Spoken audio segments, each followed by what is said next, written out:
नमस्कार दोस्तों, आज हम रोस्ट नहीं, आज थंबनेल का रोस्ट करेंगे। कैसे कैसे थंबनेल लगाता है, तो चले वीडियो का स्टार्ट करते हैं। खेसरिया के बहिन सपनमा में आती है।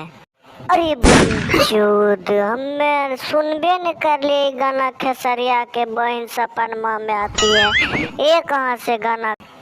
खेसरिया के मौसी सपनमा में आवे है। पहले गाया गणेश दीवाना खेसरिया के बहिन सपनमा में आती है। अब रंजन गा रहा है खेसरिया का मौसी सपनमा में आवे है। अरे बहन, चलिए अगले थंबनेल के बाद करते हैं। निरहुआ के बेटी सपनमा में आती है। एक बार खेसारी लाल यादव ने गाया था चाची के बाची सपनमा में आती है, लेकिन ये बात समझ नहीं आई। निरहुआ भैया तो ये सब में है नहीं, तो निरहुआ जी का कैसे नाम आया बहनचोद? पवनमा के बेटी सपनमा में आती है। अरे बहनचोद, हमको कोई बताएगा भोजपुरी में क्या चल रहा है? उसके सभी स्टारों का नाम ऊपर के गाना गा रहा है। सभी स्टारों के ऊपर बहन बेटी के ऊपर गाना गा रहा है।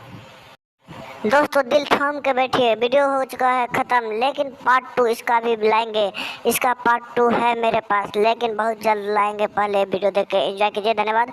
अगर अच्छा लगा है तो चैनल को सब्सक्राइब कर लीजिएगा।